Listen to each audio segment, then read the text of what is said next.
What if the thing you've buried isn't actually dead? It's just waiting for Jesus to interrupt the funeral. You know, sometimes when life falls apart, it doesn't fall apart through some great big explosion or some enormous crisis that hits us. Very often, if our lives fall apart, it can be a really slow process of loss over a period of weeks, months, or even years. The result of a dream that we've held just fading away, the result of a relationship that turns sour over a period of months or years, the result of our Christian faith just feeling a bit numb really, and losing its spark, losing its power. We don't often hold a funeral for hope. It's not as if hope just dies suddenly. Hope tends to just disappear over a period of time. But we do behave as if hope has gone. You know, when life does take a downward turn, we begin to live and behave and make decisions and pursue activities as if all hope has gone. I've been thinking this week about Luke chapter 7 verses 11 to 17. You know, the story of the widow of Nain, and her son had died, and it's the story of the funeral procession for her son, and then Jesus encounters that procession. And thinking really about how the widow of Nain was in that exact same position. It's almost like she was walking behind the coffin of her future. She was a widow, which put her at a great disadvantage in society anyway, presumably being looked after by her son.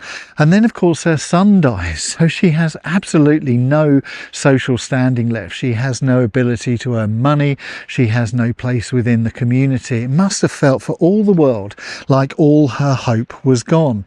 But then Jesus shows up with his disciples and sort of walks into the funeral procession, as it were, and everything stops. And the story that we then encounter about how Jesus raises her son isn't really just a story about resurrection after death. It's also about how hope can be revived in the here and now. One of the most beautiful aspects of this story is the truth that God sees you when your hope has gone. Most people in life don't really notice, do they, when our light gets diminished? You know, you'll bump into people at work or at church or down the gym or wherever you're going. People say, "How are you doing?" You go, "Oh, I'm fine." And that's kind of it really, isn't it? Even if you're not feeling fine, that tends to be the standard response. And people don't really notice when our light has gone out, when our hope has faded. But in verse 13 of Luke chapter 7, there's this beautiful verse where it says, "When the Lord saw her, his heart went out to her." I love that phrase, when the Lord saw her. And it's not just like he saw her with his eyes. It's like he really saw her. He saw inside her heart. He saw inside her soul. He saw inside her grief. He saw inside her pain and her hopelessness. And the beautiful truth is that when it feels like all hope has gone from your life, Jesus sees you. Like he really, really sees you. His compassion for you isn't just polite. It's not a surface level of compassion. It's really gut deep. Jesus sees our pain. And, you know, it's important to know that if you're going through a tough time at the moment and you feel like all hope has gone, that you are not invisible to God in your disappointment. God notices what has gone cold inside you. And when he notices, you know, he doesn't then give us a lecture. He doesn't then say, "Well, what you ought to do is this." He doesn't give us a 10-point strategy for recovery. He just loves us. He shows up in our world, just like he shows up in that woman's world. And, you know, he loves us and holds us with his compassion. You know, there may be people in your world who hope has gone, and maybe you've got a ministry towards them at the moment of just seeing them, slowing down enough in your life to see people who may be hurting or going through a time of pain. The co-worker who has just sort of gone really quiet and maybe doesn't try as hard as they did and doesn't engage in conversations like they once did. Or maybe, you know, the next door neighbour who you don't see around as much as you used to. They don't really go out. The curtains are drawn a lot more than they used to be. Or maybe the family member who's always hiding behind jokes and loud behaviour, and you know it's a front really. See people. Slow down in your life to see people, and real hope begins for yourself when you recognise that you are seen by God, and you can be an agent for real hope for other people when you learn to see them as well. Secondly, in this passage from Luke chapter 7, we see that Jesus interrupts the funeral of hope. The widow is walking in a procession and feeling in complete and utter despair, of course. And then Jesus and his disciples walk straight into the procession.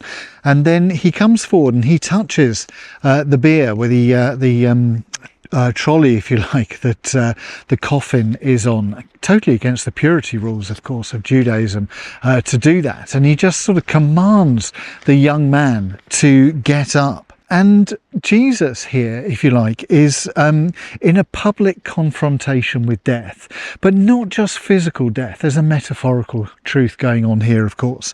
With every story in your life that you think has been buried, every hope, every dream, every ambition, everything where you think it's over, it's finished, it's done with, it can never be the same again. Jesus kind of interrupts the funeral procession of that and says, no, with me, there is always the opportunity for resurrection. There's always the chance for new life. There is always the opportunity for revived hope again in your life. Death wears many faces. There is physical death, of course there is, but death can be a friendship that has ended too soon. Death can be a calling in your life that you've given up on because you just think it's going nowhere and God isn't blessing it. Death can also be the belief that God has stopped caring for you and that, you've angered him too much and he's walked away from you. And then we just start to accept these mini deaths, don't we? We just go, well, that's just life. That's just the way it is. I just need to get on with life and live in that reality. But you know, Jesus, if his life ministry means anything, it means that death never has the last word. Jesus interrupts the funeral of hope in this woman's life in Nain, but also in your life as well. And he always speaks life into that which we thought was gone. So ask yourself, where have you buried hope? And what if Jesus is standing with you in this moment and saying, it's not buried.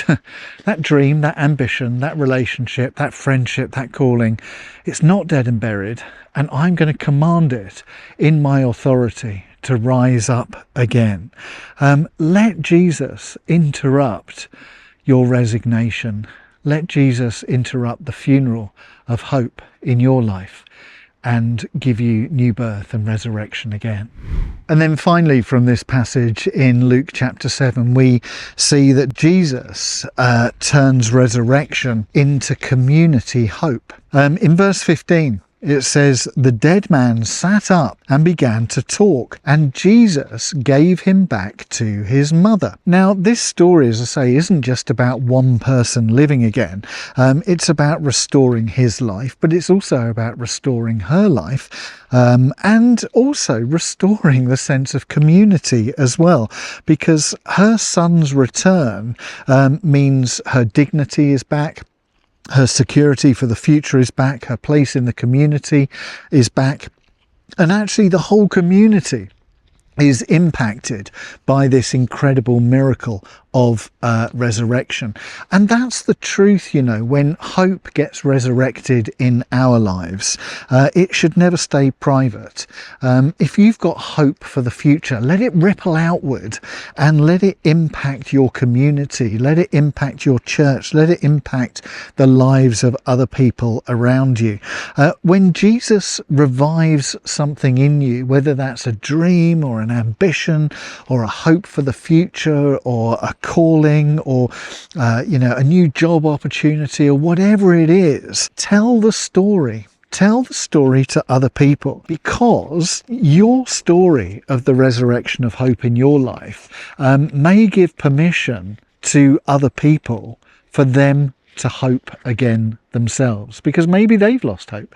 Maybe they don't see a future for themselves. Maybe they don't believe in a God who can act and resurrect hope in their life. But you telling your story may just give them permission to hope again too. And we need to, I think, build spaces in our communities, in our churches, in our families, where people can share stories of hope, because that's then how a culture of hope grows. I think we live, particularly in the Western world today, in cultures where hope is not high on the agenda, and where we have people and media that does all it can to play down hope and play up pessimism. We need to be countercultural as Christians and build communities of hope and spaces where people can share hope. So if you've got a story of resurrected hope in your life, share that and give other people permission to do the same thing too, and let the culture of hope grow around you. So this story from Luke chapter 7, in one sense, is a story of two processions. It's the story of the procession of the funeral of this boy, the son of the widow of Nain. It's the story of the procession of Jesus and his disciples coming in through the city of Gate. And as those two processions meet each other, it becomes a metaphor for the meeting of death and life. Two crowds collide, if you like. One crowd carrying a coffin, the funeral of hope, and the other crowd carrying Christ, the light of the world, the hope for all humanity. And in the conversation and the events that follow, only one procession continues, and it's not the funeral of hope. We live, I think, at the city gate, as it were, metaphorically. We live somewhere between despair and renewal in our own lives very often. And Jesus meets us there, as he met the widow of Nain. And he says to us, don't bury hope. Don't lose hope. Don't let go of that dream, that ambition, that sense of calling. Don't let go of that relationship that has meant so much to you over the years. Don't bury it. Because when Jesus interrupts the funeral processions of our lives, then even the things that we thought were dead can start to breathe again and can exhibit new life.